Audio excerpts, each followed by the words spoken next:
Hello, everybody. Welcome into another episode of the Penn State 365 podcast. My name is Dylan Callaghan-Croley, beat writer and recruit analyst here at Nittany Nation of the Rivals Network. He is Marty Leap, and Anthony Hizon also joins us. Anthony back at it after missing the last 2 weeks as he dealt with some school stuff.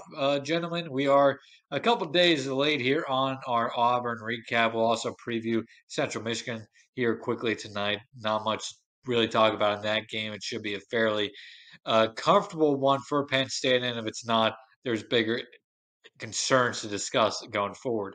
Um, we have quite a bit to talk about with the Auburn game, so let's just jump right into this Auburn game. Penn State goes down to the Plains and uses a huge second half, thanks to a big effort from a lot of freshmen included, star running back Nick Singleton, to beat the Auburn Tigers 41-12. First time Auburn's ever hosted a Big Ten team down there, and I think it may be the last time Auburn ever hosted a Big Ten team after that. Let's dive right into this. First, I want to say I was down there on Saturday. It was a great atmosphere.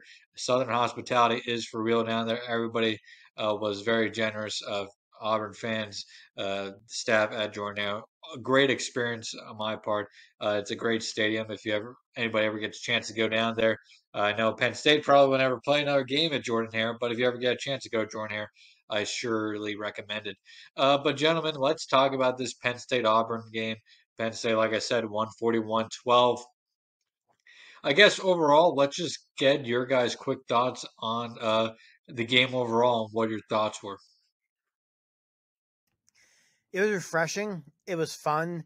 Whatever adjective you want to use, to see Penn State do what they did to a Power 5 team on the road in a hostile environment. I mean, man, I'm sitting here racking my brain. I haven't since Saturday. The last time Penn State played a Power 5 team with a pulse and did this to them, just complete domination like this, man, maybe that Pitt game in 2018, and even that game was 7-6 at halftime, and took a late block punt by Micah Parsons for Penn State to have the lead at halftime. Off the top of my head, I think it may have been 20. Was it 2016 or 2017 against Iowa, where they absolutely just dominated Iowa for four quarters. That was 2016, but that was also a night game at Beaver Stadium. That's totally different. Yeah. Oh yeah, that's right. That was on right. Jordan Hare, where that crowd is pumped up, looking for revenge from last year. So I mean, yeah, we've seen them do this to Power 5 teams in recent years, but like that 2019 blackout game at Maryland, that stadium was half Penn State fans. That Maryland team was junk. They did it to Illinois that same year. That Illinois team was junk. We've seen them do it to Purdue in 2019, but that Purdue team won like 5 games. I don't know if you can really put into words how impressive it is to go on the road. I mean, to go on the road against any SEC school not named Vanderbilt, Missouri, or South Carolina and do this is extremely impressive. Like this Auburn team might go 4-8 because Brian Harson's just not the coach them. Everybody quits. But don't act like this Auburn team doesn't have talent. Yeah, their quarterback play garbage. Don't get me wrong. Their offensive line definitely leaves a lot to be desired, but there's talent on that team, especially that defense. That's an Auburn defense that's going to give a lot of SEC offenses problems as long as there's any care whatsoever on that team. And Penn State came out, and man, just how refreshing is it to watch Penn State line up and play bully ball against anybody with their offensive line, let alone a Power 5 defense. A lot of it also is Nick Singleton. Nick Singleton completely changes this offense. Saturday was definitely his coming out party to the world of college football. It was the budding of Nick Singleton's superstardom. But man, this offensive line, it's just so refreshing. Juice Scruggs and Tangwell and Fashanu, who's looking like a potential first-round pick. Sal Wormley starting to knock the rust off. Just if they can get anything at all out of right tackle, I'm going to be really cautiously optimistic that this offensive line maybe has finally found something. Absolutely. Anthony, what was your thoughts? Oh, man, Marty giving his entire recap right off the bat. Yeah, that was a soliloquy there. I love it because he's just a little bit excited. Just a little bit excited. But, Yeah, I'll wait to get into individual performances because there's definitely some like individuals I want to highlight specifically as we go along here in the conversation. But it was fun, like Marty said. It was not what I expected. I think everybody kind of thought that this was going to be like a close game, like one score nail Sure, biter the entire sure. way, kind of like last year Yep. was at home for us. We all kind of thought Yeah. that Penn State was the better team and that they were going to, their talent would show through at the end. But everyone kind of Yeah. thought, keep going. What are you gonna say? Yeah. It was never a question of who the more talented team was entering the game. It was just would Penn State be able to handle the road environment that Jordan Hare was going to bring. Yeah, a lot of young players on this team, as we've highlighted, and they were not phased at all. Like they were ready for the moment. The moment No, was not too big for those guys. A lot of great performances from the freshmen and the younger players. absolutely. It was fantastic. I was with some friends. We were all drinking, having a good time, hugs, high fives all around. It was just a really really fun game. I've been throwing on the highlights like every single day since. I can't stop watching this game. It was just kind of a statement game. Still a long ways to go in this season, but just all around, there's really not a lot of negatives you could take from this game. They went in, they fully dominated, they handled their business, and yeah, it's kind of a tone setter, or at least it could be if they stay focused on the rest of the season. Absolutely. And I think the one thing that stands out to me before we kind of go into this game a little deeper, go through the first half and then the second half, and we'll talk about individual players or anything else regarding the game. I think, kind of based off what Marty said, uh, this win for Penn State, 41-12, I mean, a blowout, thanks to that second half, but they didn't really do anything flashy in this game offensively, at least. I mean, they, like Marty said, they kind of just played bully ball in an aspect and just ran the ball down Auburn's throats. And Auburn had no answers to stop the run game in that second half. I mean, Sean Clifford didn't have to do anything special. He just had to be efficient and limit the turnovers and or poor decisions, and he did that wonderfully. No turnovers. I don't think he had any passes that were close to being intercepted. It was just an efficient and just extremely thorough win for Penn State from start to finish. Now let's get into this game a little bit because this is a game that I mean, if you watch that first drive of the game for Penn State on offense, I mean, you probably thought this game was going to go way different than it did. I mean, that first drive, 6 plays, 22 yards, ate up just less than 2 minutes on the clock, and it was a turnover on downs. But I mean, from I think it was the fifth play of the game there at that point, Sean Clifford takes off, tries to get a first down on his legs, and gets apps. I mean, I think it's one of the hardest hits we've seen in college football in the targeting era, and it was a completely clean hit. I mean, he got blasted into the shadow realm, into orbit, whatever you want to call it. He got decleated and got blown up, and I was really surprised that uh, less than 20 seconds later, Mike Yurcich is out there calling a QB sneak, trying to get a first down on 4th and 1 from Penn State's own side of the field. But at that same point, you kind of got an idea at that very moment when they went for that fourth down, just what Penn State thought about that Auburn offense and their chances of moving the ball against the Nittany Lions defense. Anthony, what's your thoughts?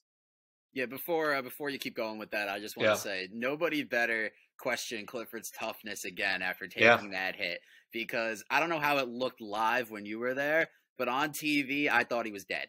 I thought he yeah. was. No, I didn't think he was going to get back up. I didn't think there wasn't any way that he didn't have a concussion. Like he got absolutely sent into another realm, yeah. and he got up and acted like it was nothing. And I was like, dude, this guy is tough as rocks, and I don't care what anybody says about it. You could say anything else you want about him, but the dude is a gamer. That's all I gotta say. Yeah, yeah. I mean, everybody in the press box. Uh, it was one of those moments where everybody's like, "Holy shit, that was a huge hit." It was like, oohs and woes, and it was quite the moment in the press box when that hit happened. And of course, on that hit, Clifford fumbles the ball. Penn State gets lucky. The ball goes out of bounds. allowing them to go for it in 4th and 1 and miss it. But like I said, that play also sets up the fact that Penn State early on was kind of showing their cards in the fact that they did not think Auburn's offense could move the ball against their defense. And for the most part, they were right about that in this game. Um, what was your guys' overall thoughts on going for it on that 4th and 1? I mean, I like the aggressiveness out of James Franklin and Mike Yurcich there. During his Tuesday press conference today, he said going for it on 4th downs and when they're going to do it and their choices and so on and so forth is something they discussed this offseason with within the coaching staff and with the players themselves. But it was definitely a gutsy decision to go for it on 4th and 1 in the first 2 minutes of the game on your side of the field. Gutsy decision, yes. I loved it though. I absolutely loved the decision. Play call, maybe not so much. With that T backfield at this point, everybody knows what's coming. You're going to do the bush push with Brenton Strange. You need to find some sort of wrinkle to go into that. I know we talked about this, Dylan. I know it was a chat that you're in, and you and I are in multiple group chats together at this point. But in one of them, I mentioned how against Central Michigan, against Northwestern, keep that going because I do believe you could save that in your back. Not to get too off topic here, but you can save that in your back pocket for that Michigan game and sneak somebody out of there and have them probably wide open for a huge gain. Yep. Anyway, I love the decision to go for it. I didn't like the play call, especially after Sean Clifford just got his bell absolutely rung. But one thing about that play. I feel it almost gets overlooked. Cliff had the first down before Owen Papa just he did. Yeah, and if he doesn't fumble that ball, there's probably a real scenario where Penn State goes down and scores there, and the final score of this game, honestly, is something like 48-6. It could have been even more whipping than it was.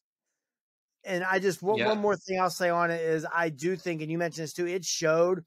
I don't think for 1 second James Franklin and his staff ever thought they were capable of losing this game or that Auburn's offense was capable of doing anything against their defense. Yeah. Because on the road in a hostile environment, if you're even the slightest bit afraid of that opposing offense, you punt there every single time and pin them back, especially that way Barney and Morris punted. So, yeah, I agree with you. I think right then and there, James Franklin kind of showed his hand of how confident he was in his team and their ability to shut down Auburn's offense and win this game. Absolutely. And that next drive, the ensuing possession by Auburn, Penn State's defense does allow the Tigers to get into the red zone, which, I mean, it doesn't take much. They moved the ball 33 yards on 9 plays in that drive.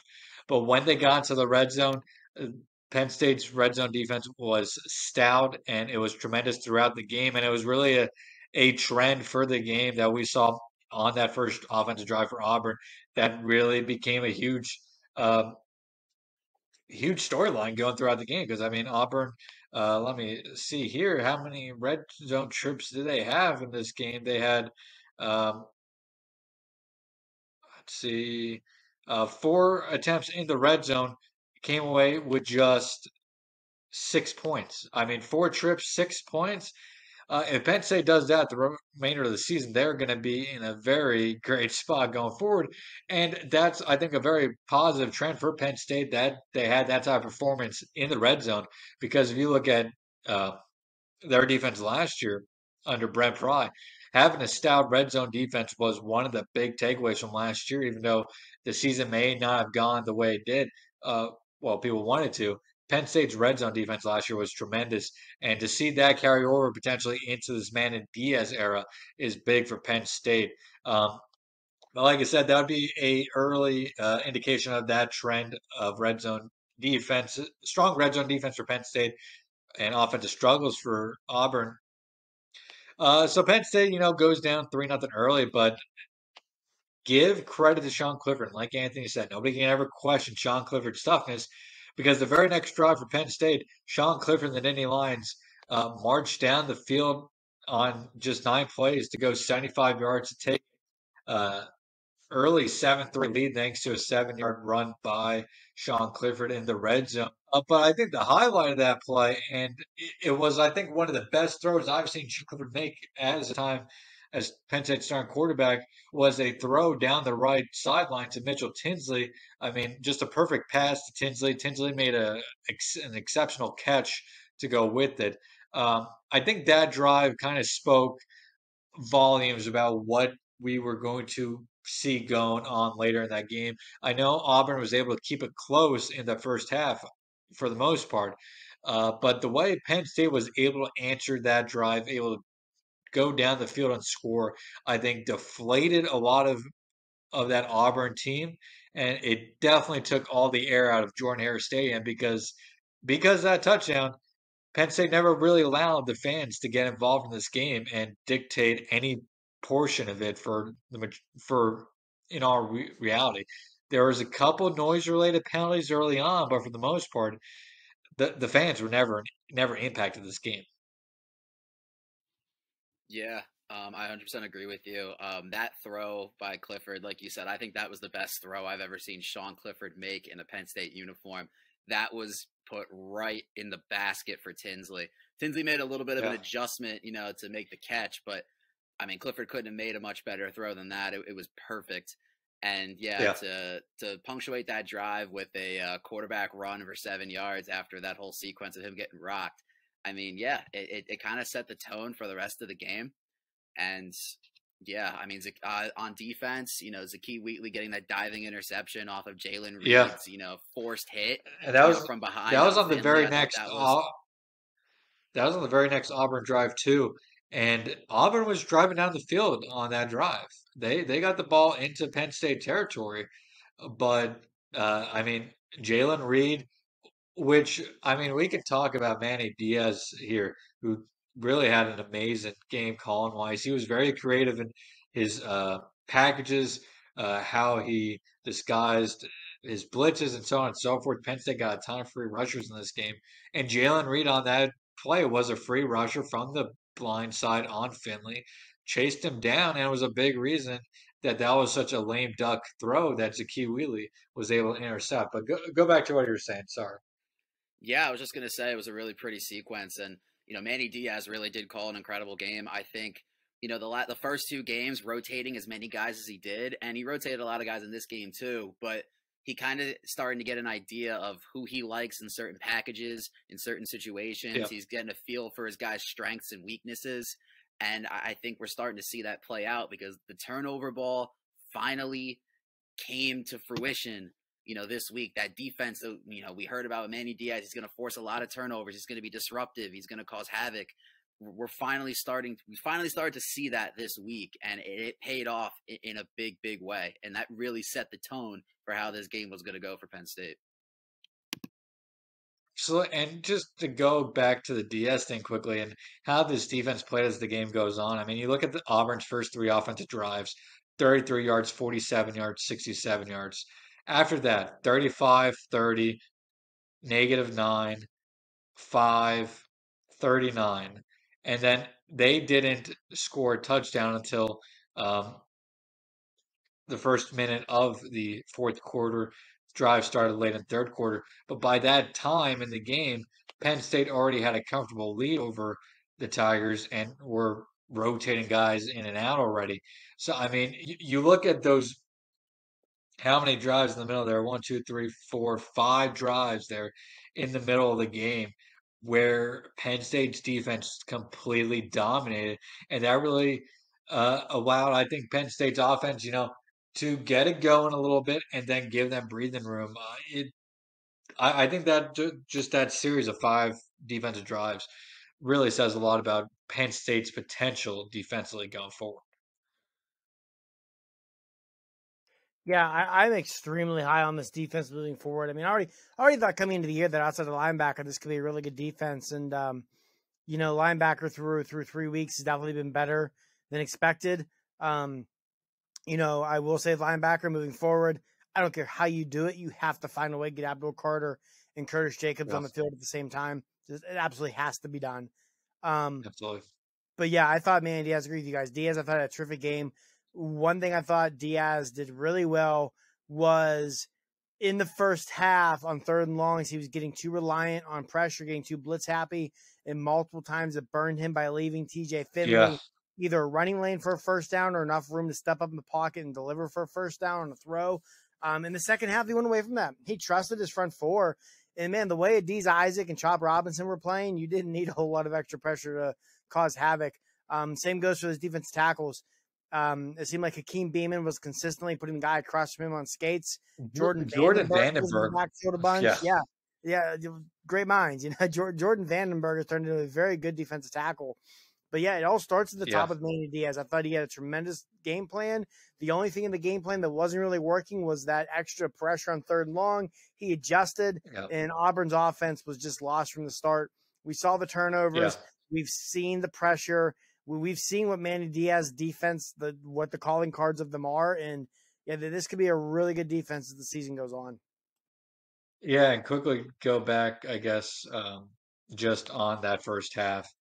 Because the second half is where a lot of the fun action for Penn State fans began. But we talked about the Zakee Wheatley interception, which should be to no surprise. He was the turnover king both this spring and fall camp for Penn State. He forced that big fumble against Purdue at the end of the first half in week 1. That kid knows how to find the ball and make big plays. So after that interception, Penn State did not capitalize on turnovers as much as they should have in this game. That's something they have to do going forward. I mean, they had 4 turnovers in the game, and I think they had just 10 points. I mean, I'm not expecting a team to score 28 points off 4 turnovers, but I think ideally you'd like to see maybe that 14 to 17 point range at least, because at least 2 of those turnovers gave the Nittany Lions some pretty good field position to take advantage of, and they just weren't able to. Auburn got that field goal midway through the second quarter. But once again, they get that field goal, and what does Penn State's offense do? They come out and they answer on the very next drive, 11 plays, 68 yards. I believe that was Katron Allen's first touchdown of the game. Nick Singleton obviously had a great game, but Katron Allen is looking. I mean, I think Nick Singleton's really, really damn good, but I think Katron Allen has a chance to be pretty good in his own right. I don't think he's that far off of Nick Singleton right now. Just tremendous vision. Is like a pinball out there. He just bounces off defenders. I think that I think it was that first touchdown where he needed to be a little patient in the backfield to let the block and develop, and he was just phenomenal in letting that block and develop, and then finding his way into the end zone. But that is kind of a small little thing to talk about here. Is just Penn State's ability to respond to Auburn in this game when the Tigers did get those 2 early field goals. Because that final touchdown in the first half that put them 14-6, that was huge. I mean, if Auburn goes into halftime down 7-6, that is possibly a way different game in the second half. If Penn State gets that final touchdown in the final 2 minutes of the first half, and kind of once again deflates any energy that the Auburn Tigers had, or that stadium had as halftime was nearing. And once again, I mean, you have to talk about it. Penn State, when it in the final 2 minutes of a half, when it's mattered this year, has been phenomenal. Against Purdue in the first half and the second half, they scored 2 big touchdowns. Obviously, the second half was the game winner in the final 2 minutes. Against Ohio, they needed a touchdown to give themselves a little bit more of a comfortable lead going into halftime. They did it then. Second half, it was a blowout. That doesn't count. And then here against Auburn, they needed another big touchdown right before halftime. What did they go out and do? They scored a big touchdown right before halftime. So that's 4 out of 5 quarters heading into that halftime against Auburn that Penn State's offense has scored a touchdown in the final 2 minutes. I mean, that is just tremendous by Mike Yurcich and that entire offense. James Franklin has talked about the quote-unquote middle 8, the final 4 minutes of the first half, first 4 minutes of the second half, and Penn State's done a great job in that aspect so far this season. Yeah, absolutely. Penn State's clearly put an emphasis, over the offseason on working on that 2-minute offense, and it's been paying off so far. Hopefully that continues to pay dividends because it's come up big so far this season. But I want to go back to Katron Allen for a second. Sure. You talked Sure. about his vision and his patience. It was clearly on display in this game, especially on that touchdown run. His ability to read the holes that his offensive line opened up. He cut back to the left side and finds the hole and hits the end zone. It was pretty to watch. And he's such an incredible compliment to Nick Singleton. Singleton's the big home run hitter. He's fast. He's electric. Allen's got some speed of his own. He's not slow by any means. Yeah, no. But, he's more patient. He's got the vision. He'll hit you hard. He falls forward. There's a reason why he's getting just as many carries per game as Singleton. They're both really, really fun to watch. And they're both really, really good for not only this offense, but also each other. Yeah, I want to give a shout out to one of my former colleagues, one of Marty's current colleagues, Adam. He wrote a piece at Black Shoe Diaries, um, and he kind of this week, and he said, Katron Allen runs like Kevon Lee should, and I cannot agree more. I cannot agree more in that aspect. Marty, any thoughts on Katron Allen? Katron Allen. Yeah, that first touchdown run of his ability to that vision and jump cut combination, man, that was filthy because that's the kind of stuff you can't coach. Either you've got that or you don't. And one thing that I love about this two-headed monster of Singleton and Allen and them being able to split carries, when you get into the heart of this Big Ten schedule, all things considered, both those backs should still be pretty fresh. I mean, Singleton's had what? I think 21 carries combined the last 2 weeks. Yep. Allen's about the same. You don't expect either of them to go over. Just 5. Yeah, you don't expect either of those guys to go over probably 10 to 12 carries against Central Michigan or Northwestern for that matter. Then you get a bye week. So when you have, and make no bones about it, that it was already going to be a big stretch. Now that at Michigan, home Minnesota, home Ohio State stretch is shaping up to be absolutely massive and is going to dictate where this season goes. What's that?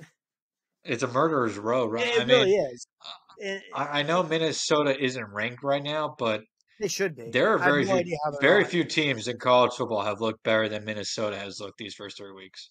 Yeah, and so when you get into that stretch, you're going to be looking at what should be 2 pretty fresh running backs in Singleton and Allen, which is huge, just absolutely huge to have. And just like I said, that first touchdown run of Katron Allen's on Saturday, man, that wasn't practice, that wasn't coaching, that was, boy, either you got it or you don't, and he has it.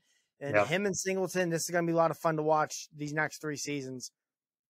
Yeah, and building off having those two as you head into the Big Ten schedule, of course, the other big thing out of it is Penn State is obviously not going to blow out all their opponents this year. They're going to have to win some games very close, like they did in Week 1.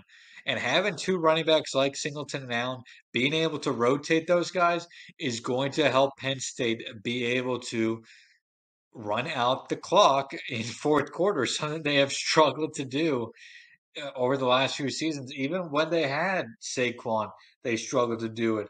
I think having not just one guy, but 2 guys who can run the ball that well is going to pay off massive dividends, not just this year, but over the next 2 seasons as well. And people will be like, "Hey, what about 3 seasons?" I mean, it's kind of like Drew Lar at this point. If Drew Lar or Nick Singleton, and if Katron Allen are here, any of them are here for a 4th season, something went terribly wrong, either an injury or in their development, something went wrong. They all should be gone within 3 years. And Penn State fans should enjoy what they have in those 3 players going forward.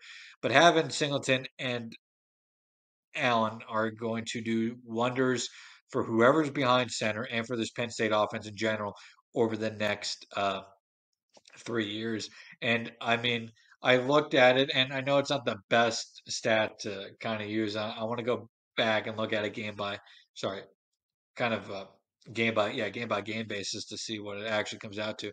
But in seasons where Penn State has averaged 4.5 yards or more per carry for the entire season under James Franklin, I think their record is 42-11. And then if they average less than 4.5 yards per carry for the season, I believe it comes out to it's like 23-20 or something. I mean, it's a stark difference. But it's easy to say.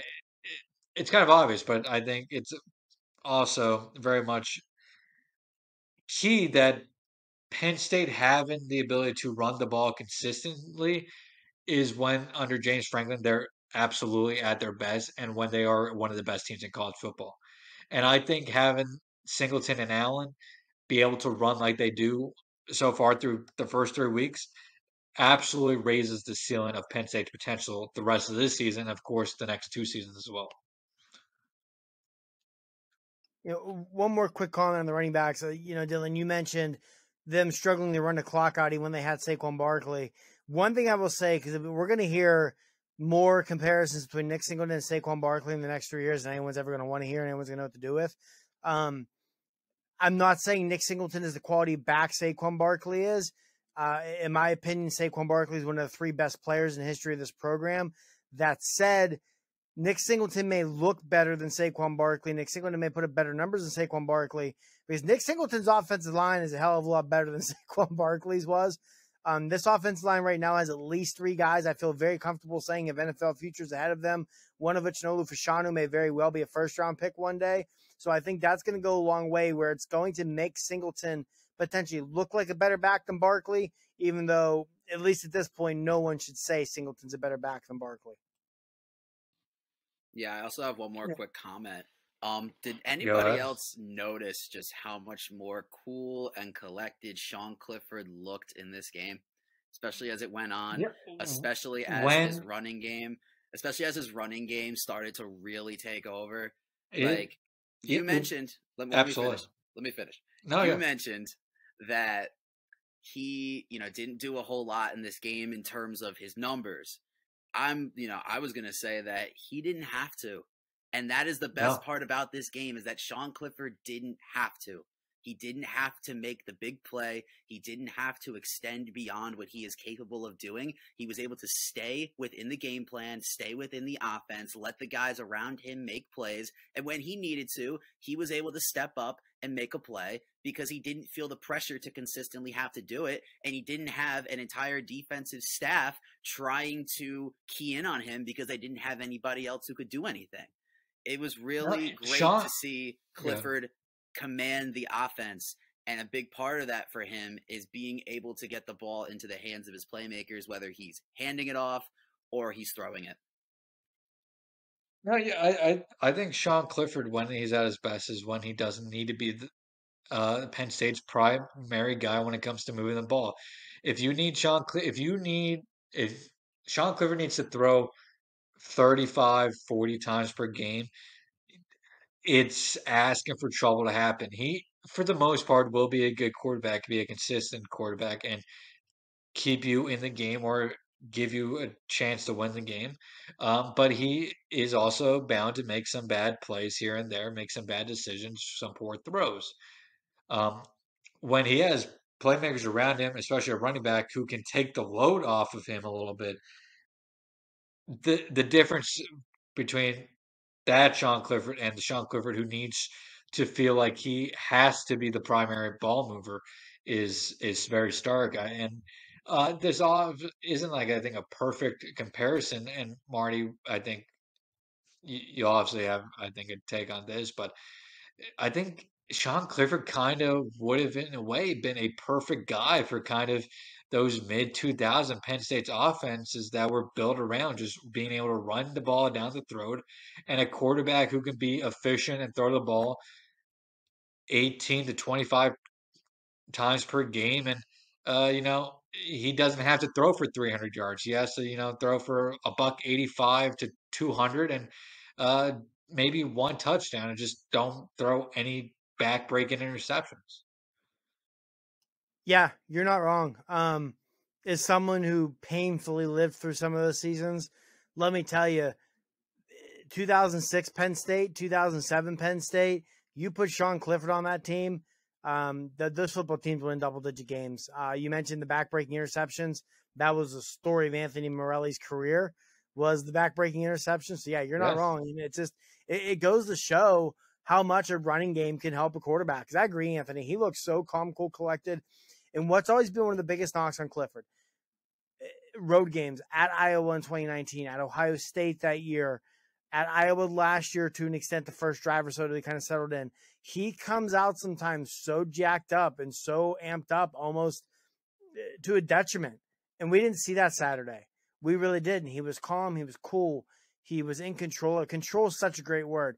And we heard all offseason long from Sean how he felt like he was spending the offseason mastering this offense, getting control of this offense, not learning the offense. And we have really seen that, you know, through the Ohio game and now through this Auburn game. And I also think that so far this season, we really have seen Mike Yurcich kind of fire back to some of the people who questioned him after last season. And we've seen Mike Yurcich come out and say, hey, you know, I'm still one of the best offense coordinators in the country. Just because I didn't have a running game last year, my quarterback was hurt, my line was poor, so that I'm still one of the best coordinators in the country. And you know, I after the game on Saturday, I forget who it was. It may have been Sean Fitz of On 3. It was someone of prominence who's covered Penn State for a long time. I just don't remember who it was. I remember seeing on Twitter. They said, you know, we now know what would have happened to Penn State last year had Sean Clifford not gotten hurt. And, you know, I kind of agree with that. I think after what we've seen the offense come out and do these last 2 weeks, especially against Auburn on Saturday, it is comfortable to say and safe to say that had Clifford not gotten hurt against Iowa last season, would have gone completely differently. But yeah, it's just control, mastering the offense. We're seeing that right now from Clifford, and that's huge because, you know, it goes a long way, not just with confidence, with performance. And one other thing too with the quarterbacks, I think we're seeing Penn State being a lot more comfortable in the backups behind Sean Clifford because they're letting Clifford play his game more, I feel. They're letting Clifford move around. They're using his legs. And I do think a big part of that is if Clifford gets hurt, it's not going to be like last year where they literally could not snap the ball at times. They know they've got an absolute stud behind him in Alar. They've got another very reliable, very capable quarterback in Christian Bayar, and that kind of stuff goes a long way. Yeah, and I think, and we'll flip focus back to the game quickly. I think my last comment on Clifford for now is, I think this game also helped solidify that Sean Clifford right now is probably the best guy for the Penn State offense right now. Yes, the ceiling may be a little higher with Drew in terms of the passing game, but it's also one of those things that while Drew may have a higher ceiling right now, um, at the end of the day, he's still a freshman. Putting him in a tough situation is still, I mean, James Franklin kind of talked about that with Abdul Carter today. You, you like to see the progression Abdul Carter is making, and you want to ensure that it continues to progress, but you want to make sure you're not putting too much on his plate at one time. You want to make sure he is going out there and playing, not going out there and thinking. If a guy goes out there and he's thinking, he's not going to be moving fast. He's not going to be playing up to his potential. But if you can give him just enough and go to that fine line, he should be able to go out there and excel because he'll still be playing fast and not having to think about I have to do this or that or this. And Clifford, a couple times in that game, made some late audibles, late checks, and it ended up in big plays almost every time for Penn State. Um, so the other thing I should say about this game and the first half, even when Penn State was up 7-3, 7-6, it never felt like they were out of control. Like it never felt they weren't not in control in this game. It never felt like Auburn had a chance to gain control of the game after they went down 7-3. Penn State grabbed control early on there and never let go of it, literally and figuratively. And that's something that I don't think you could say about a lot of Penn State teams of the last few years. Even when they were winning 11 games, sometimes you didn't know what you were going to get out of them from series to series, let alone game week to week or whatever. So I think that's a big takeaway there. But going into halftime, Penn State was up 14-6. And I think if you're Auburn going into halftime, you had to feel pretty good about being down 14-6. You had 2 turnovers in the first half, the Zeke Wheatley interception, as well as a fumble recovery. But at that end of that first half, we also saw Penn State's defense start really dominating and just giving TJ Finley just no breathing room, and that carried over into the second half, where Penn State really turned on the Jets and just blew the doors off Auburn. Um, you look at it offensively in that second half. Penn State scored on 5 consecutive drives, including 3 touchdowns. Auburn, on the other hand, punted, fumble, interception before finally getting a touchdown early in the fourth quarter. Um, that third quarter is really where this game got put on its head for Auburn, and it went from a, you know, had to be a decent comeback by the Tigers to just completely embarrassing. Yeah, I think it's officially time to talk about Nick Singleton, boys. I think Yeah, let's talk about. we've talked about him sparingly up to this point, but I think it's officially Yeah, time to realize that a star has been born after this game. yeah, I mean, the second half was when absolutely. the second half I think was when because the touchdown that he scored after that long run was when they went up 21-6, and then obviously late into the second half he scored that other long touchdown to go up 38-12, I think it was at that point. But I mean, my goodness, we said it And last yet, week. We said it. What are you gonna say, Dylan? Go ahead. and I'm trying. I can't believe I'm blanking on when it happened. Yeah, it was the third quarter. Um, he had he had 2 50-yard runs in that third quarter, I believe, or in that second half and overall. But I mean, he leads the country right now through 3 weeks in 40 plus yard runs. No Penn State running back since Larry Johnson has had 2 40 plus yard runs in a game. Singleton's now done it in back-to-back weeks. To do it against Ohio is one thing, but to go out and do it against Auburn is just uh, really eye-opening. But what were you going to say? That was exactly going to be the next thing I was going to say. I was going to say, I just kicked my table. We said it last week that, he did it against Ohio, which was great to see, but it is Ohio. No disrespect to the Bobcats, but to do it Yeah, against Auburn in their house, to come in and just make their secondary and everyone on their defense look slow. Like he was just yeah, flying past them, turning on the jets.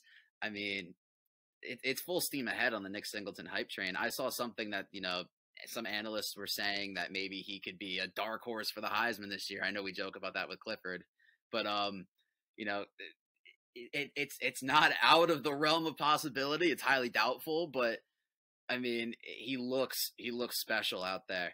He looks different when he runs, and we talked about him, in the offseason potentially being a guy that could, significantly help this offense. He's not only helped this offense, he has completely changed the game for what this offense can be, and he has completely elevated their ceiling to something that we didn't expect it would be this year.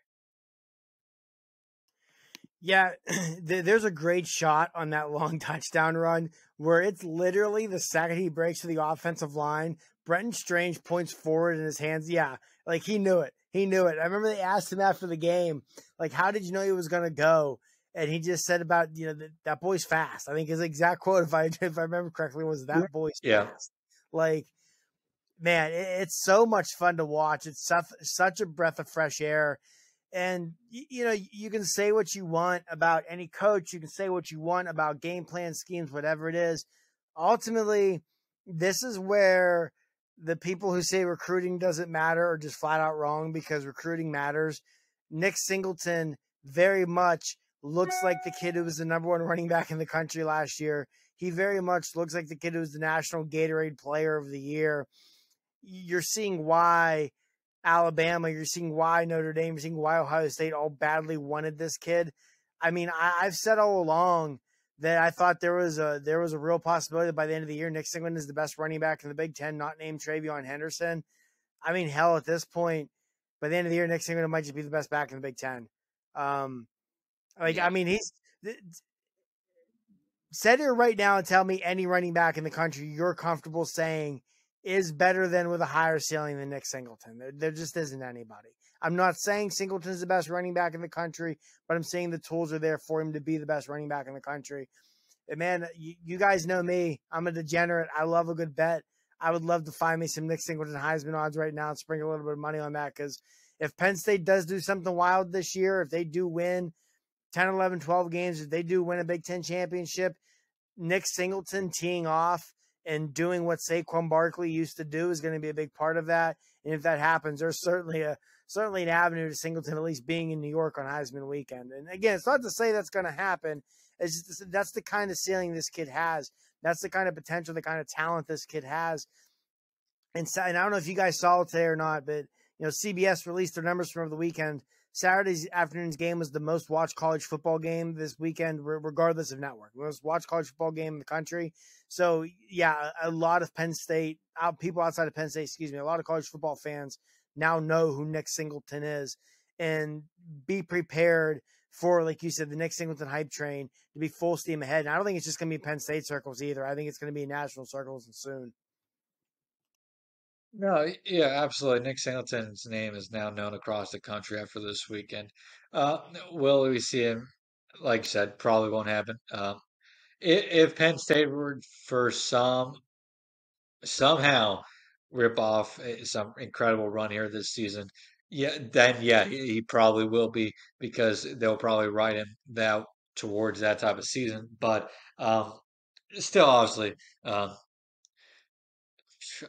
hugely unlikely. But you never know in college football. The last 2 years have been just crazy. I mean, Kansas is 3-0 as we talk right now. Vanderbilt has 2 or 3 wins at this point. But so it's crazy season. Nobody knows what can happen. But yeah, no, Nick Singleton's ceiling is absolutely, I think, among the highest in the country. I think by the end of the season, you could say Nick Singleton may be the third best running back in the entire country, only behind Bijan Robinson and Travion Henderson. And entering next year, it would be him or Travion Henderson as the best running back in the country, period. I mean, he went up against he went toe to toe with one of the best running backs in the entire country this weekend in Tank Bigsby. And that's a matchup we said going in that we thought that Singleton may be the better running back going into this game, and we were right. I mean, now to credit to Tanks Bigsby, there's nothing he can do behind that Auburn offensive line. That Auburn offensive line is just horrendous.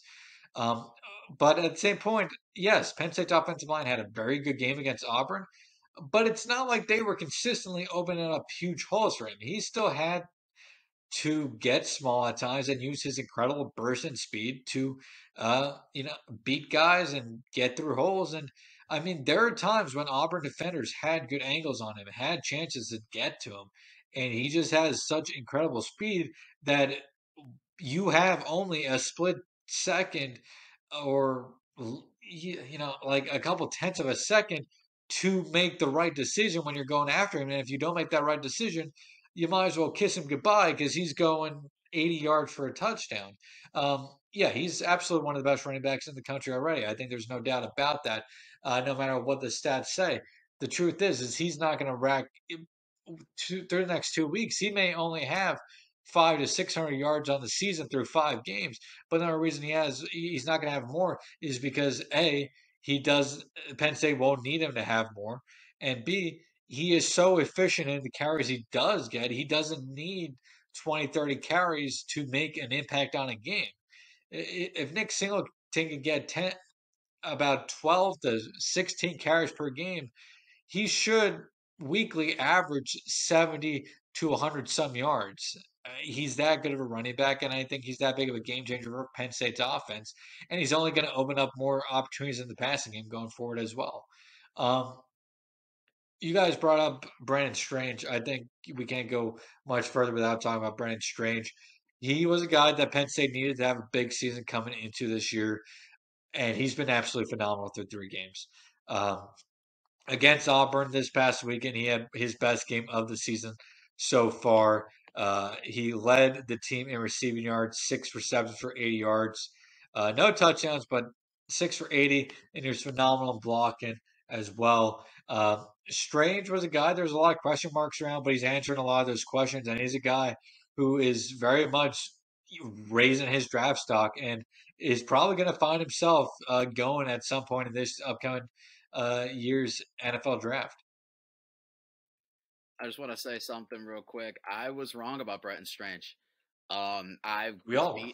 I was beating the drum for Theo Johnson. This was obviously before he got injured, and I still think Theo Johnson, once he like fully recovers from his injury, is going to be a weapon in this offense. Don't get me wrong, but Bretton Strange has fully surpassed all of my expectations. He's been phenomenal. I mean, throughout this game, he was Clifford's safety blanket, as I called him, a security blanket. He was huge on third down. He was constantly the guy that when Clifford was rolling out, Strange was open. Strange was getting the first downs. He was fantastic in Absolutely. this game, and his blocking cannot be overstated how good he was in that. And he freed up a couple of runs, and especially that big one for Singleton. Shout out to Lambert Smith on that run. So he was blocking that guy 10 yards downfield to free up Singleton. So yeah, just all around in this game, great job by everybody, and Strange played a huge part in this victory. I feel like Strange could very much turn into Sean Clifford's security blanket here going forward this season. Against Auburn, it seemed like whenever Penn State needed a nice chunk of yards through the air or needed to pick up a first down, he found a way to get open, and Sean Clifford was able to deliver good passes to him. He made all the catches. I mean, there's that alley oop type pass to Strange. I think in the second quarter, maybe that was. So I think Strange could develop a nice little role here in Penn State's offense going forward. And once they get Theo Johnson back, that tight end room's uh, overall ceiling rises a ton. Tyler Warren also, has developed so far well. We're seeing Khalil Dinkins the last 2 weeks. I think by the end of the season, we could see Penn State rotating all four guys in and out of that offense. Maybe not Dinkins to the same level as the other three, but I definitely think we could see all four consistently as the season goes on. Yeah, absolutely. We mentioned Strange coming into the year. Like you said, he had to have a big year. He's doing that and then some. And for him to do it with Theo Johnson hurt, with Tyler Warren still banged up, I just kudos to him for stepping up in a big way. Because, I mean, where's this team at right now, the Brent Strange? There's a good shot they're not 3-0, I can tell you that. Because if nothing else, that play against Purdue at the end of the first half, you take that away, they don't win that game. And Saturday, he just, again, stepping up big, important catches. His blocking has grown leaps and bounds from last season. It's just great to see. It's great to see a kid, especially in today's college football, where we see kids face the slightest bit of adversity, face the slightest bit of test on the depth chart, and they bounce. They see a kid respond. And to build off that, one other thing I loved on Saturday, and I wish he could have got a touchdown at the end, it was great to see Devin Ford running well, Yeah. making plays. He's been a good receiving back for them all year, but to see him, 7 carries for 40 yards in the fourth quarter, Yeah. something like that. Again, a kid who his career has not gone at all as he anticipated. High 4-star, someplace even a 5-star kid coming out of high school. It just hasn't gone as he hoped, but he hasn't transferred. He has stuck it out. He's carved out a very nice role in special teams. He's carved out a nice role as a reliable third down scat back type of guy. And he's a guy that James Franklin has said repeatedly he would love to have on his coaching staff one day. So it looks like, Ford probably has that in his future. And again, it's good to see kids in today's college football when they're faced with the slightest bit of adversity, instead of transferring, stick it out. And it's even better when you see those kids then be able to carve out a role and have some success at the end of their careers, as we're seeing from Devin Ford so far this year. Absolutely. And before we get into our next player, give a little shout out to our sponsor. Are you a displaced corporate executive or wanting to put your career in your own hands? Are you an experienced entrepreneur wanting to diversify? Well, Adam Goldman can help. Adam is a Nittany Nation member, a Nittany Lions fan, and a franchise veteran for over a decade. Using his expertise, he helps others find their American dream through a very thorough and free consultation process, 100% free. So, what do you have to lose? Your own new business made easy. Find your perfect franchise at franchisecoach.net or call Adam at any time at 844 800 3726. Again, 844 800 3726 or at franchisecoach.net. And going into our next player that really, I think, set not a tone, I should say, but really maybe a big confidence booster to him going forward. And he said so even in his Tuesday media availability. Jake Pinniger, through his Penn State career, has his fair share of up and downs, struggled with consistency. In the third quarter, Penn State was up 21-6. It was after Nick Singleton's first touchdown of the game earlier in the third quarter. Penn State had uh, let me see what Auburn actually did right before that drive, just so I get this correctly. Yes, Auburn had a punt, and Penn State got the ball. Um, sorry, it was after Auburn's fumble. Penn State got the ball, just got 1 yard minus 1 yard in 4 plays. Um, it was a 48-yard field goal attempt. Obviously, Penn State had a chance to really extend the lead to 28-6 at that point. It would have been kind of a dagger at that point, going back to missed opportunities off turnovers. That's another big example there. But Pinnaker nails the 48-yard field goal attempt, which I think is big because, I mean, if he misses that and then Auburn goes down and scores, it's suddenly a one-score game for Auburn, and you don't know what happens from there because that would have been a huge momentum swing for Auburn to have that fumble. Then they get lucky with Penn State not being able to capitalize and get any points off of it, go down a score. That's a huge momentum shift. Instead, Jake Pinnaker goes out there and nails the 48-yard field goal to extend that lead to 24-6. And from there, the route was truly on for Penn State. But I think that was a really big moment, not just for in the game, but for Jake Pinnaker potentially going forward. Something that could really help develop his confidence. As we go into Central Michigan, Northwestern before heading into that murders row of Michigan, Minnesota, and Ohio State. Yeah, Dylan, you took the words right out of my mouth. I was actually going to say the exact same thing when you brought up Jake Pinniger. I thought that kick was one of, if not the most pivotal moment in the entire game. Up 21-6, like you said. If he misses that kick from there, Auburn has a chance to make it a one-score game if they can drive down the field.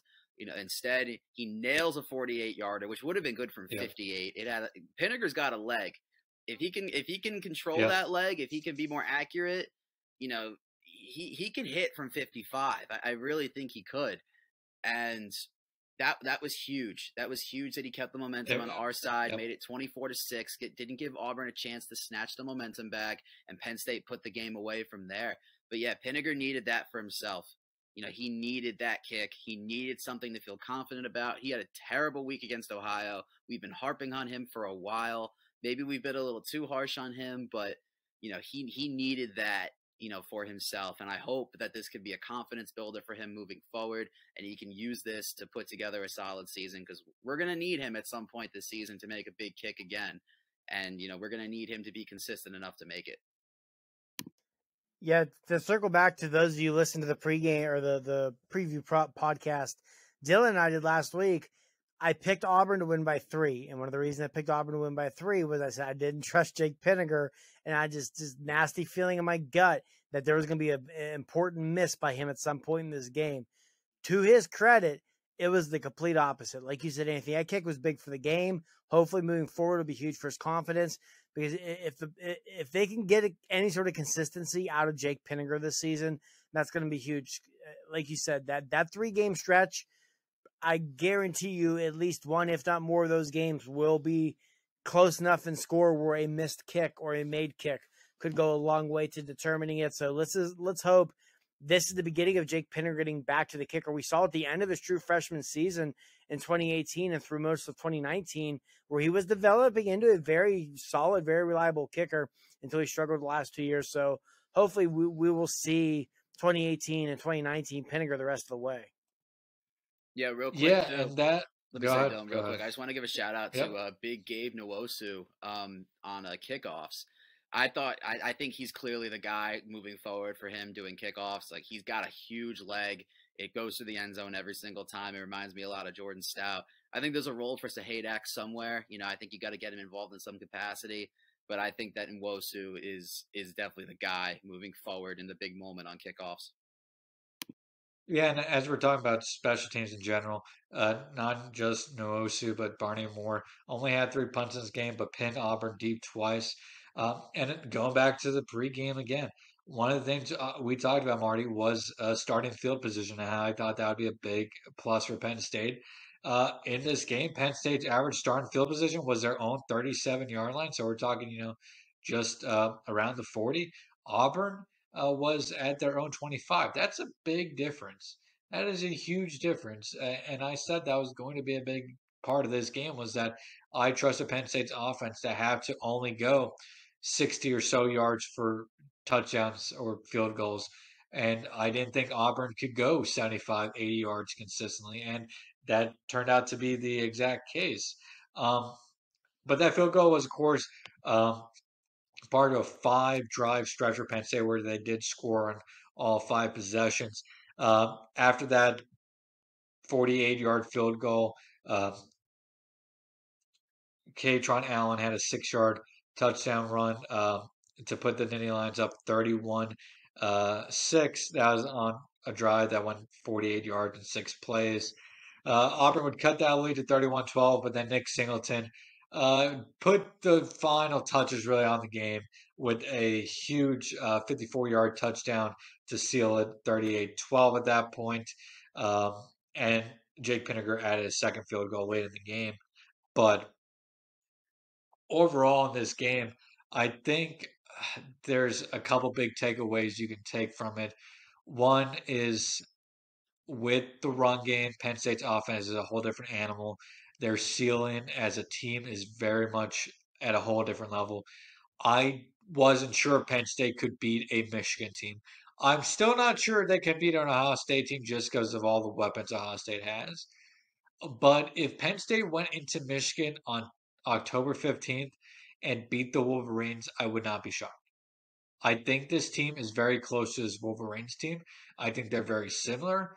Um, that game may come down to who's the better quarterback in Sean Clifford and JJ McCarthy.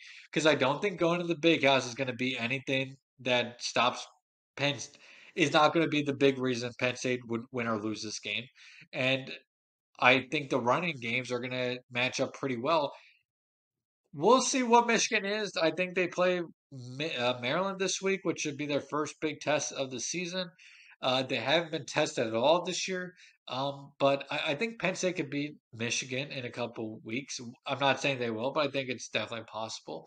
Minnesota will be challenging, and then Ohio State we'll see. But I think Penn State's ceiling with this running game is much higher than it was even 2 weeks ago after the Purdue game. After that Purdue game, we were thinking 9-3, maybe their best case scenario. But with how the rest of the Big Ten is shaping up, yes, 9-3 is still quite possible. But 10-2 or even 11-1, I think are both viable options if Penn State can stay healthy and this run game can continue being as strong as it's been this last 2 weeks. You mentioned the Michigan game, and I think I may have mentioned this. It may have been on here. It was somewhere. Jordan-Hare Stadium, even though it's smaller by capacity, is a more hostile environment than the Big House. Because of the way the Big House is built, being built down into the ground, the way the stadium kind of like flares out almost, it's tough to keep sound in. I agree with you. If they lose to Michigan, it won't be because of that crowd. They faced a more hostile crowd this past Saturday than they will face when they go to the Big House in early October. Yeah. I also agree that I feel more confident. I'm not going to say they're going to beat Michigan. It's a long ways away right now. I feel more confident in their ability to beat Michigan after what we saw them do to that 3-headed Auburn rushing attack. Now, of the backs that Auburn has and of the backs Michigan has, there's definitely a possibility Blake Corum's the best of that group, so he's going to test them most. But you also have 2 cupcakes and a bye week from now until then for Penn State to really get things figured out. A linebacker, let some of these defensive linemen, the PJ Mustafers, Beemans, Isaacs, etc., who already are looking pretty dang good to continue to knock the rust off. And I will say Michigan, too, this Saturday we're going to find out a lot about Michigan. They face Maryland. It's going to be the first team Michigan has faced with even more than a pulse. Like Hawaii, UConn, and Colorado State are 3 of the absolute worst programs in the FBS. Agreed. In Maryland, I think is a good team. Like I won't be stunned if Maryland finds a way to win 8 or 9 games this year. Their offense is going to test Michigan's defense. We're going to find out a lot about that Michigan defense. And what was Michigan's defense's calling card last year? That pass rush. Well, David Ojabo and Aiden Hutchinson are gone. So this Saturday, we're going to find out a lot more about that pass rush because you're going to have, Talia Tagovailoa and some good receivers who are going to test that secondary. So I think coming out of this Saturday, we even have a better idea of what Penn State's chances are when they go to the Big House in a few weeks. But no, I agree. Everything you said, Dylan. Coming into the year, I said 9-3. Right now, if I had to make a pick, I probably would lean 10-2. Yeah. Michigan State looking the way they have is a factor there too. They have not looked good at all. And yeah, I think this Penn State team, to me, a big thing, they have a lot more depth, like quality depth than I was anticipating. Defensively, offensively, the James, offensive lines look better. Yeah, I think the yeah, ceiling on this team is higher than a lot of us thought coming into the year.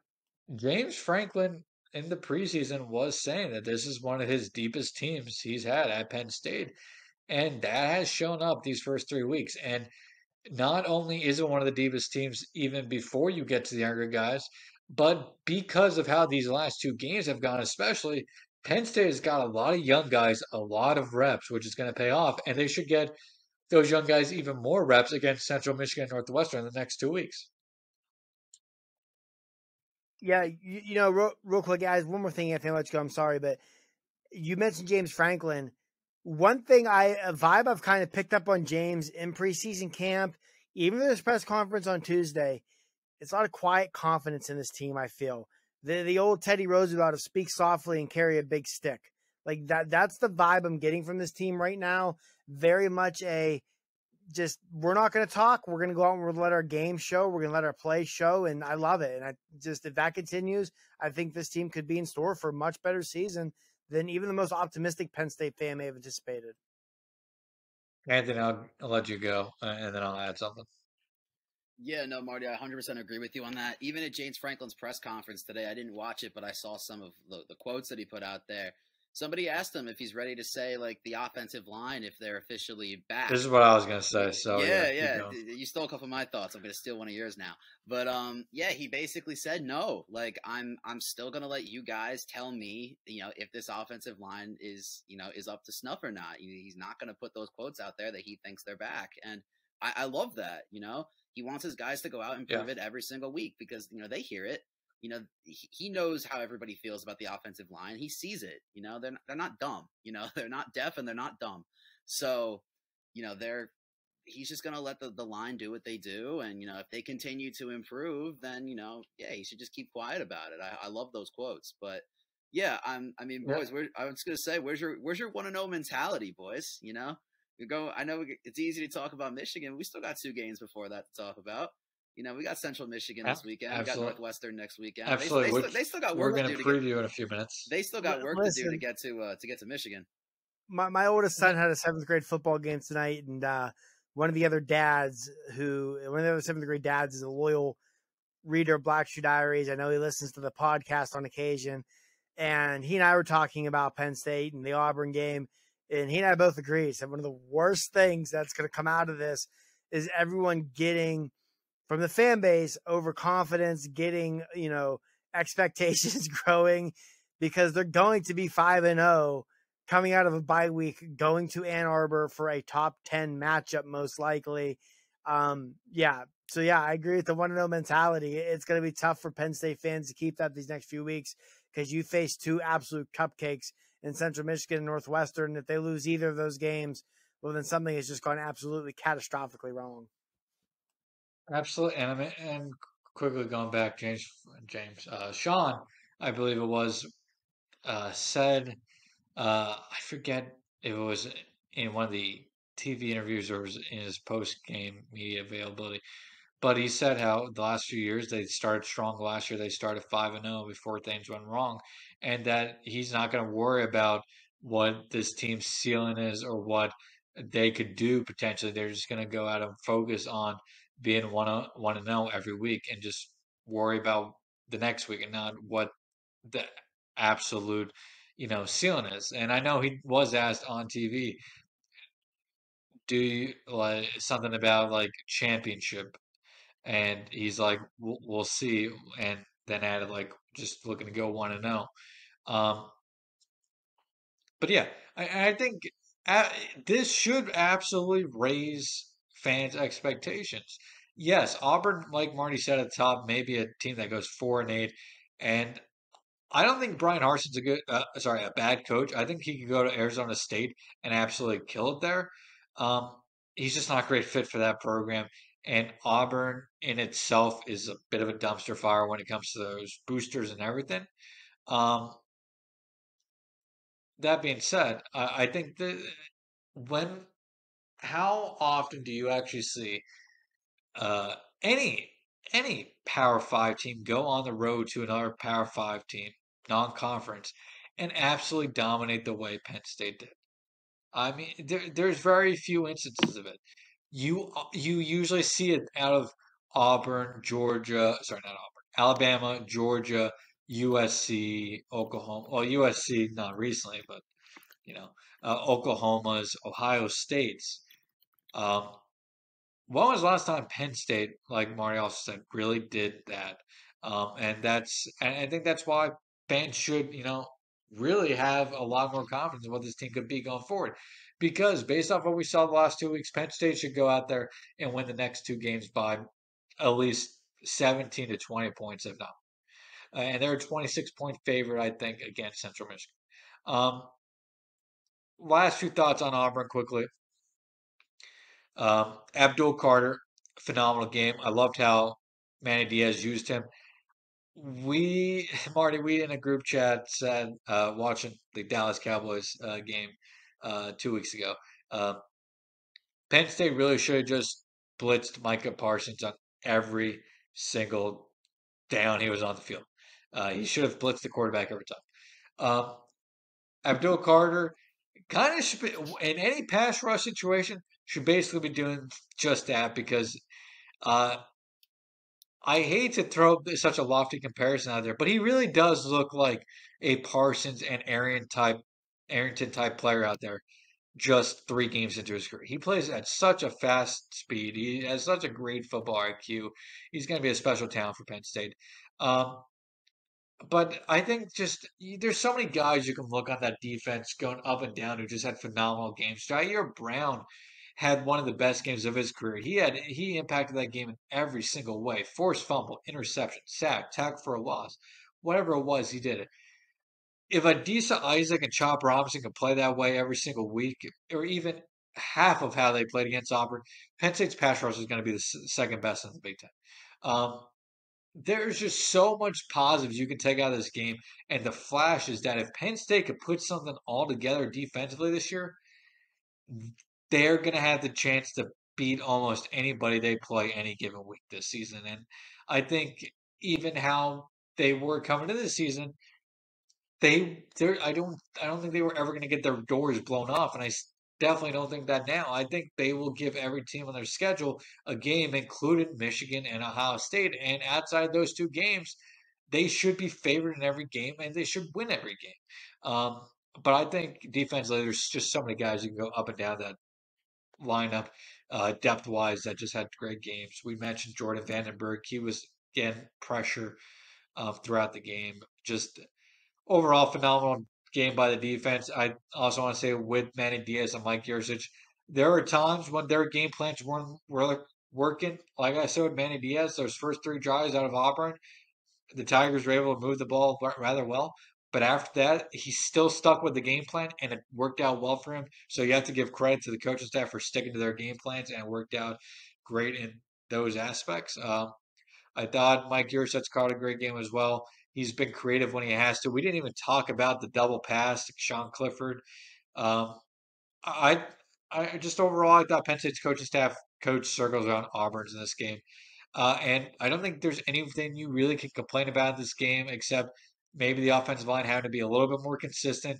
Right tackle is still a concern there, but I mean, linebacker won't be pretty every week, but overall, you have to feel really good about what this Penn State team is exiting week 3 and entering these next 2 um, should be comfortable wins against Central Michigan and Northwestern. Any other thoughts out of you two on Auburn? Any at all? Just real quick, Abdul Carter was phenomenal.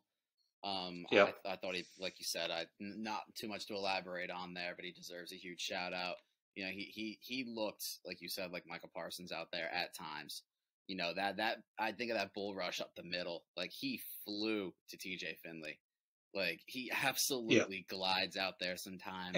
And then he had that one sack, but he almost had another when he batted down that one TJ Finley pass in his face. Yeah, no, it was pretty. Like once he learns to play within himself and he gets more comfortable and more confident, I think he's going to be a special player. And I know Absolutely. there was a lot of talk about whether do you play him at defensive end? Is he better off there? Is he a linebacker? I think he's a linebacker. I think, you can use him sideline to sideline, and, you can bring him to the quarterback a lot. I think Diaz is going to have a lot of fun with Abdul Carter on this defense for however long Diaz is the defensive coordinator here. He is going to very much enjoy playing Abdul Carter on his defense. Great. Yeah, you mentioned the Micah Parsons stuff just real quick, the Abdul Carter. I remember during the game, Gary Danielson even mentioned at one point in the broadcast, he's like, if I just saw these highlights and didn't know who it was, and you told me that was Micah Parsons, I would believe you. And that should speak volumes. It absolutely should. The last thing I just want to say is chaos has been Manny Diaz's catchphrase, buzzword throughout his short tenure so far at Penn State, and that's exactly what Penn State's defense did throughout this game. I mean, um, 11 tackles for a loss, 7 quarterback hurries, 6 sacks. Pro Football Focus gave Penn State 36 quarterback pressures. You can have more than one quarterback pressure on it one play, but 36 pressures on 38 dropback attempts for Auburn. That is just phenomenal. Auburn's offense line is very bad, but that is impressive no matter who it is against. And then, of course, the 4 turnovers as well. Um, let's talk about Central Michigan quickly. Marty, it's kind of like what we said about Ohio.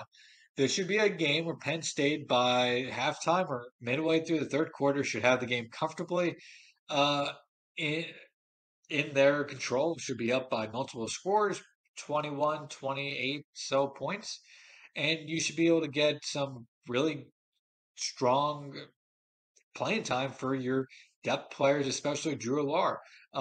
And I think that's what is going to be the expectations here against Central Michigan. Penn State is a 26-point favorite. Now, the Chippewas can put up points. They are averaging, I think, 36 points per game this year. They did score 44 against Oklahoma State earlier this year, but that was a game also where Oklahoma State was comfortably up, I think, 48 like 16 or 48-22, I should say, something like that, going into the fourth quarter, and Central Michigan scored a bunch of garbage time points. Um, this game shouldn't be close. Penn State should dominate this game. And if they don't, there's a lot of concerns going forward because, I mean, yeah, Central Michigan could put up points, but this defense is just so talented. I, I'm sure Central Michigan will get 14 to 17 points, but even if it's more beyond that, Penn State's offense should score a ton of points in this game. I'm expecting a similar game to Ohio overall. Yeah, I think this is one I mentioned before we came on the air. I could see it's be a slow start, emotional letdown after big win against Auburn. I'm not sure if the kickoff's at noon or 3:30. To be honest, either way, I'm sure it's gonna be a little bit of a sleepy crowd at Beaver Stadium to start. Yeah. I could see this being one. 20 minutes into the game, it's like 10-7 Penn State, and just kind of like, man, what are they doing? Like, let's go, let's wake up, and then you blink and it's 45-13. And, Christian Veillar's out there throwing the ball to Liam Clifford or something like that. So, yeah, don't be surprised if Penn State starts this game slow. Every recipe's there for it. Central Michigan has struggled this year. They're not a good team, but Jim McElwain's a good football coach. Yeah, this definitely has the writings of one where Penn State starts slow and then pulls away and wins it in blowout fashion. Quickly before Anthony goes, talking about backup quarterback, something we didn't talk about. We were debating, Marty, if Drew was going to get any snaps against Auburn, and he did. But man, I did not expect that to be because Penn State was boat racing Auburn in the second half of that game. And that's big for both Drew and Christian to get snaps, and all the backups to get snaps in that type of environment in that game. I know it was a blowout at that point, but that's still quite big. And I agree with your thoughts on Central Michigan. Anthony, what's your thoughts on this week's upcoming game? Again, there's really not much to talk about in this game because Penn State is by far and away the better team on paper, and really all you're looking for in this game is Penn State stars to go out there, do what needs to be done, and then get out of the game and just try to stay healthy before going, of course, into Northwest. Shooting can play right off Northwestern. When you do, that's when Northwestern strikes the most. But just stay healthy.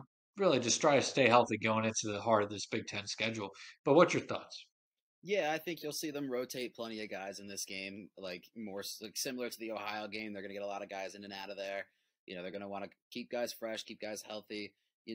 Like Marty said, it wouldn't shock me at all if Penn State comes out a little slow in this one.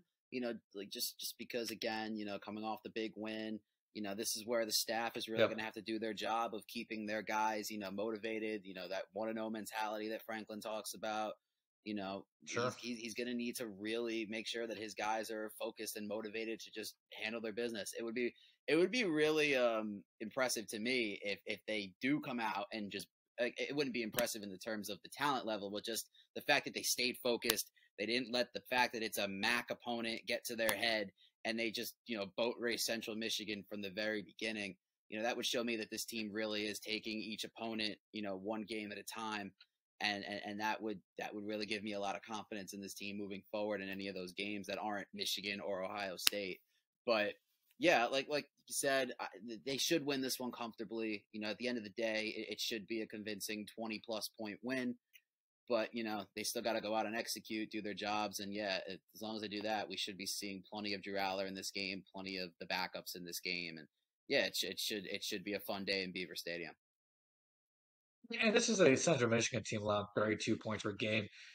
Penn State's offense should not have no problem moving the ball in this game.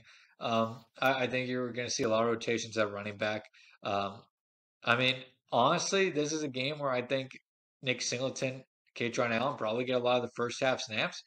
But if I'm Penn State, I'm getting Kevon Lee quite a bit of second half snaps, or just yes, Kevon Lee isn't going to be a big part of your offense, but you have to make sure he, if called upon, can still go out there and get you some valuable yardage. So, I mean, I would make sure that if I'm Penn State, I'm getting him a lot of snaps here. Get the wide receiver depth more snaps. Try to get maybe a Theo Johnson more involved in the game. He played against Auburn but had no catches. Um, so if I'm Penn State, I'm just trying to keep some of those veteran guys who may not have been a big part of the offense the last few weeks uh, in rhythm, just so that when you go into Northwestern Michigan, Minnesota, Ohio State, you kind of can have all hands on deck and can expect everybody to be ready to contribute, and you don't have to worry about, well, is Kevon Lee going to be rusty if called upon against Michigan uh, to get some big yards, say late in the game, because maybe Nick Singleton or Katron Allen twist an ankle and have to be out for a series as they get taped up or something. So I think if you're Penn State there, yes, you want to get the depth guys a lot of time, a lot of the young guys time, but you want to get some of these key veterans also quite a bit of playing time as well, just for any circumstance that may come in the next few weeks, because in the past they have been ready for those, and that's what's hurt them.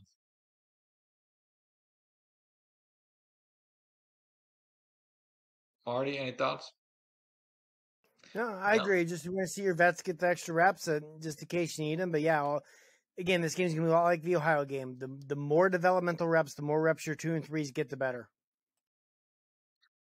Absolutely. And we've seen Penn State also call off the dogs kind of bit the last 2 weeks against Ohio and uh, Auburn, which still quite amazing to say that they had to call off the dogs against Auburn.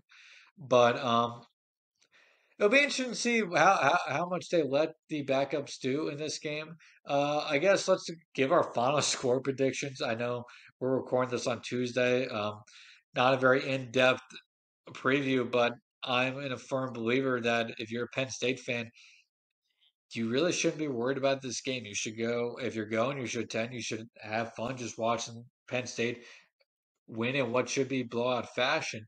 Uh, if just for you know content wise, guys to watch out for on Central Michigan quarterback Daniel Richardson. Had 7 touchdowns, 2 interceptions this year. Undersized quarterback, but could do some nice things through the air.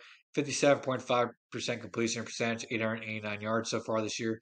Running back Lou Nichols has been solid at times in his career, but is only averaging 3.6 yards per carry this year. And then at wide receiver, you got Jalen McGuy, 11 receptions, 200 yards, 2 touchdowns. Joel Wilson, 16 receptions, 165 yards, 2 touchdowns. Guys to know in the passing game. Defensive wise, Thomas Inkum, I believe his last name is pronounced, defensive lineman for the Chippewas. 10 tackles, 4.5 tackles for a loss, and 3 sacks already this year. Closing in on his career highs. Some guys here who, for Central Michigan, may make a few nice plays, but overall, I expect very similar performance to what we saw against Ohio 2 weeks ago. So I guess final score predictions: Penn State is a 26-point favorite. Give me Penn State. I will say 52-20. I guess I'll go next. I'm gonna say 38-10 is the final score. I don't see Central Michigan getting to 20 necessarily. Hopefully I don't jinx that. I'll knock on wood. But like I said, they might come out a little slow, but they'll get to 40 or right around it. So I'll say 38-10 final score. Actually, give me 52-17. Because I think they likely get 10 points against Penn State. Starters or second teamers, but maybe get an extra touchdown late in the fourth quarter to add to it. So give me 52-17. And you had 38-10. Marty, what's your final score prediction? Obviously going to be picking the Nittany Lions here. I'll say they win it. Give me 45-10. 45-10. Give me one thing you guys want to see absolutely this week. Could be a player, could be anything. One thing you want to see this week. For me, I'm going to say the one thing I want to see Penn State do this week against Central Michigan is. This was really off the top of my head, but I'll say give Drew Alar a full quarter of reps. If it's a third quarter, or half the third quarter, half the fourth quarter, give him a full quarter of reps, or give him 4 to 5 drives to really do something in this game. Don't be worried about, are we running up the score or anything like that. Give him the offensive playbook. Let him see what he can do with the playbook of what he can run to his skill set fully, and just let him open it up and see what he can do without any restrictions is what I'm trying to say here. We just saw the offensive line have what may have been their best game since the Cotton Bowl in 2019. I know it's an inferior opponent. I want to see it again. I want to see it again. I want to start to see consistency out of this offensive line. They struggled at times against Ohio. Don't want to see it. Come out, inferior front seven, maul them, punish them, open up running lanes, protect your quarterbacks. I want to see it again. I'm going to go with Keandre Lambert-Smith. He's been pretty up and down so far this year. He's had some moments where you think, wow, he has the skill set to be the best receiver on this team, and then he disappears for a while. I want to see him have a big game, get another touchdown, maybe even 2 touchdowns. I want to see Yurcich try to game plan for him, maybe try to get him a little more involved against a team like Central Michigan, maybe try to get some confidence in him, because you have your 2 guys in Tinsley and Parker Washington right now. You need to get that third receiver that you can rely on, and it realistically should be Keandre Lambert-Smith. I think this is a good week to try to get him more involved in the offense and give him some confidence. That's a great point, Anthony. And Central Michigan's defense is allowing nearly 300 yards of passing yards per game this year. So this should be a great opportunity if Penn State wants to open up the passing plays a little bit more, or get Sean Clifford a little bit more involved this week. Or Drew, this would be a great opportunity to do so against a weak secondary. Notably, Central Michigan does throw the ball a lot as well. They are averaging over 300 passing yards per game. So while I don't expect the Penn State secondary to be tested necessarily, it's a game where Penn State secondary can't go out there and play their C game and expect to completely shut down Central Michigan. They'll have to play a decent game here, so it should be a nice game for Penn State secondary that keeps them on their toes, I guess you could say, and not get negligent in their play style or how they're going out there and playing overall, if that makes sense. All right. Well, I guess with that, we'll wrap it up. Thanks, everybody, for listening to an episode of the Penn State 365 podcast. I'm Dylan Callaghan-Croley. They are Marty Leap and Anthony Azan.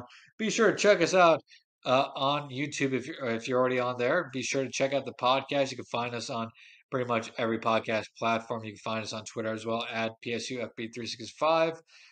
You can find me at Dylan underscore rivals PRZ. You can find Marty at MSJ41817. Anthony, they can find you at A underscore Hazan, HAZAN 51, correct? All right. And be sure to go out and check out Nittany Nation. Sign up for a free 30-day trial. Great time. Penn State is hosting a decent sized visitors list for Ohio. Nothing spectacular this week, but of course they will be hosting a couple big visitors list here in the next couple weeks or month or so, with Minnesota and Ohio State both coming to town. Yeah, so be sure to subscribe to Nittany Nation to get all that scoop. Get scoop from Inside Lash as well. But until then, everybody, thanks for listening to an episode of the podcast, and we'll be back at it with our recap of Penn State's performance against Central Michigan this upcoming Saturday. Again, we all expect Penn State to win this one comfortably. Not really much to preview again in this one.